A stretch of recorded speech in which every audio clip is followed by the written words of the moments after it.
옥석을 가리는 상가투자 옥상입니다. 부동산을 사는 게 어려울까요? 부동산을 파는 게 어려울까요? 네, 둘 다 어렵죠? 질문을 좀 더 바꿔서 해볼게요. 부동산을 못 사는 게 어려울까요? 아니면 못 파는 게 어려울까요? 그렇죠. 못 사게 되면은 내 돈이 투자가 안 됐기 때문에 전혀 문제가 되지 않죠. 근데 못 팔게 되면은 그 부동산은 내 투자금이 그대로 묶이는 거겠죠.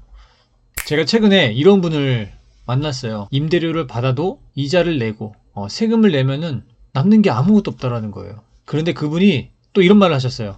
나는 그나마 좀 나은 거야. 공실인데는 이자에다가 세금에다가 관리비도 50만 원씩 내고 계신다라는 거예요. 왜 이런 일이 벌어질까요? 부동산 중에서 상가라는 것은 아파트에 비해서 시장 참여자가 상당히 적습니다. 아파트는 필수제이기도 하고요. 내가 어떻게든 살아보기 때문에 시장에는 참여자가 많아요. 임대인이든지 임차인으로서 말이죠. 다시 말해서 내가 산 물건을 받아줄 사람이 있다라는 겁니다. 그래서 비교적 쉬운 투자처라고 사람들이 생각하는 것 같아요. 3개월, 6개월 실거래를 조회하게 되면은 어느 지역, 어느 단지 해당 부동산이 얼마인지를 금방 찾을 수가 있습니다. 그렇지만 상가는 어떤가요?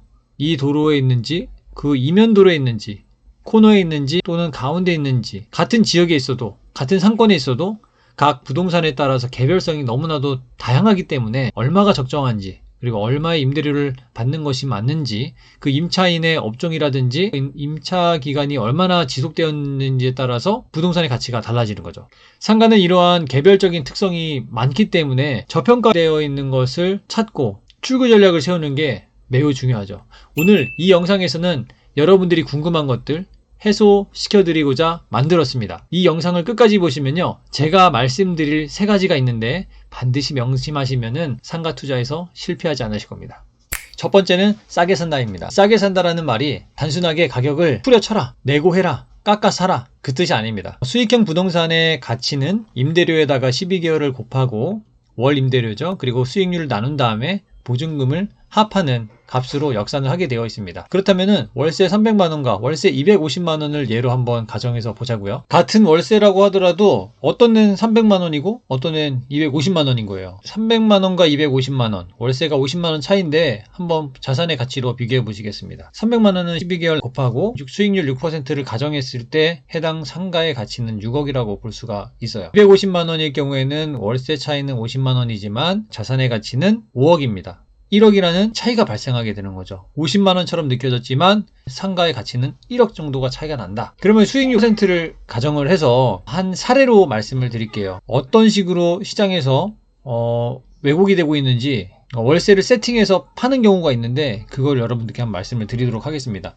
편의점은 하나의 사례입니다. 500만원을 월세를 내고 있다고 가정을 해볼게요. 그러면 이 해당 상가의 가치는 12억 원입니다. 근데 이 매도인 A가 실질적으로는 편의점 점주랑 지인 관계였던 거예요. 그래서 편의점 점주한테 200만원씩 보조금을 주고 있었다고 한번 가정을 해보자고요. 편의점 점주한테 계약이 5년간 되어 있을 거니 가정을 해서 200만원 곱하기 12개월 곱하기 5 하면은 1.2억 정도가 편의점 점주한테 5년 기간 동안에 지급된다고 볼 수가 있어요. 아까 말씀드렸지만 200만원씩 월 보조금을 주기 때문에 이 상가의 실질적인 시장 임대료는 300만원이라고 해보자고요. 300만원에 12개월 그리고 수익률을 나눠주게 되면은 이 상가의 가치는 실제로 7.2억이라는 겁니다. 이게 어떤 의미냐면 다시 정리를 해서 말씀을 드려볼게요. 매도는 12억에 했고 보조금 1.2억을 빼면은 이게 얼마 정도죠? 10.8억입니다. 실제로 이 상가의 가치는 7.2억이었던 거예요. 3.6억을 더 월세를 부풀림으로써 자산의 가치를 높였던 거죠. 어찌 보면 사기 같죠? 근데 이런 일이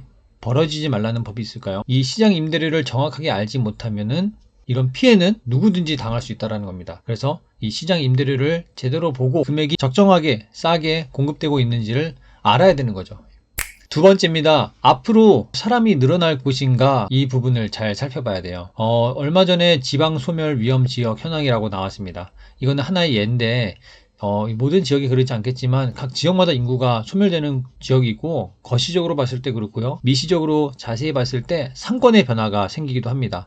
정비사업이 있거나 아니면은 노후화된 상권이 쇠퇴하면서 코로나 이후로 문화들이 많이 바뀌었잖아요. 유흥가가 쇠퇴하면서 상권이 축소되거나 슬럼화가 되는 그런 부분들은 피해야 되겠죠. 물론 그 상권이 다시 한 번 더 재생될 수도 있겠지만 이런 흐름들을 잘 보셔야 한다는 겁니다. 앞으로 사람이 늘어날 곳인지는 개발 상황에 대해서 분석을 통해서 볼 수가 있겠습니다. 설해마을 같은 경우가 하나의 예가 되겠죠. 1990년도에 외국인들, 다시 말해서 프랑스인들이 독특한 건축 양식으로 아름다운 거리를 만들었고요. 거기에 유명한 디저트라든지 베이커리, 그리고 스타 셰프가 운영하는 레스토랑이 들어오면서 정말 유명해지고 임대료가 상승했죠. 상승하면서 그 임대료를 버티지 못한 개성 있는 그런 임차인들은 외곽으로 물러나게 되고 결국 이 자리는 프랜차이즈가 자리를 잡게 되잖아요. 사람들이 다시 집객이 되지 않다 보니까 그 상권이 죽고 다시 공실로 만들어지는 이런 상황들도 어느 정도를 볼 수 있다고 하면은 가장 최고점에서 내가 매수하는 그런 실수는 안 할 수 있겠죠. 반대로 고령화가 되면서 상권의 변화도 많이 바뀌었죠. 종로 같은 경우에는 과거 경제 중심 축이었지만 젊은이들이 다른 상권들을 선호하면서 그 상권이 쇠퇴해가고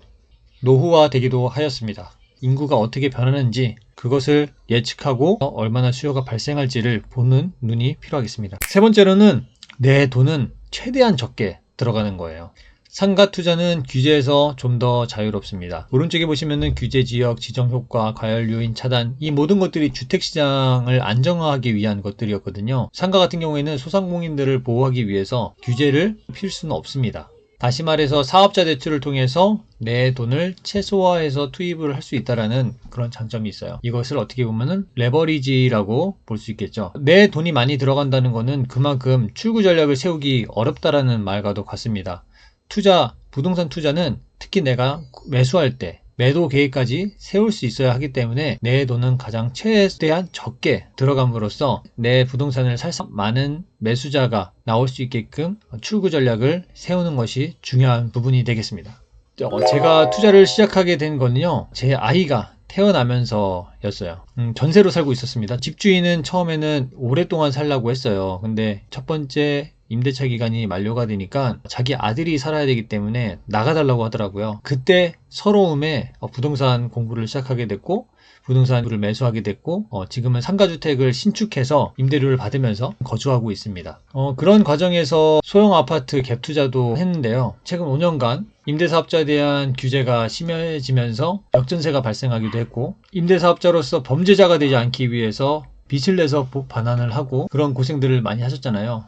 저 또한도 이제는 좀 안정화가 되었지만 다른 분들과 마찬가지로 어려운 시간을 보내곤 했습니다. 이렇게 경험을 하다 보니까 부동산 투자 시장에서 오래 살아남기 위해서는 현금 흐름이 중요하다는 것을 다시 한 번 더 깨닫게 됐어요. 현금 흐름이 뒷받침되어야 투자 환경에서 기회를 발견할 수 있고 선순환을 만들어낼 수 있다. 아마도 이런 것 때문에 여러분들도 상가 투자에 관심을 갖고 계신 거라고 생각이 됩니다. 투자도 사람이 하는 거라고 오랫동안 시간이 지나다 보면은 냉정함이 사라져요. 다시 말해서 내가 관심 있게 보고 분석하고 임장을 가고 살펴봤던 물건들에 대해서 내가 사랑에 빠지고 만다는 거죠. 그래서 부동산의 적정 금액을 놓쳐버리기도 합니다. 왜냐하면 내가 투입됐던 매몰 비용에 대해서 아깝기도 하고 애착이 생기기 때문이죠. 반대로 괜찮은 상가를 발견했을 때도 내가 바라보는 게 맞나? 적정 금액인가? 내가 매수하는 게 문제가 없을까? 고민하면서 기회를 놓쳐버리기도 합니다. 그래서 적정 가격을 판단하는데 정말 중요한데 가격을 책정하는 4가지 포인트를 보시면 도움이 될 것 같아요. 첫 번째로는 물건을 소개해준 중개사무소라든지 매물 정보가 포함된 가격이라고 볼 수 있어요. 두 번째로는 내 물건을 사줄 사람의 가격이죠. 다시 말해서 현재 시장이 형성되어 있는 임대 시세를 바탕으로 상가가 적정한지를 판단할 수 있어야 됩니다. 그리고 세 번째가 내 주변에 있는 전문가 또는 스터디 그룹 혹은 이 물건과 아무런 이해관계도 없는 사람에게 적정 금액을 물어보고 확인하는 것이 중요합니다. 마지막으로 본인이 생각하고 있는 금액하고 비교를 해보는 거예요. 이 4가지 금액을 비교해 보시면서 리스크를 판단할 수 있고요. 상가를 바라볼 눈을 키우실 수가 있으실 겁니다. 여러분이 보고 계신 상가가 있으신가요? 검토하고 있는 매물이 있으세요? 적정 금액에 대한 평가를 듣고 싶으시다면 고정 댓글에 남겨있는 연락처를 통해서 저에게 연락을 주세요. 여러분의 관심 물건에 대해 적정 금액에 대한 평가와 그 의견을 짧게라도 보내드리도록 하겠습니다. 여러분의 성공적인 투자를 기원하겠습니다.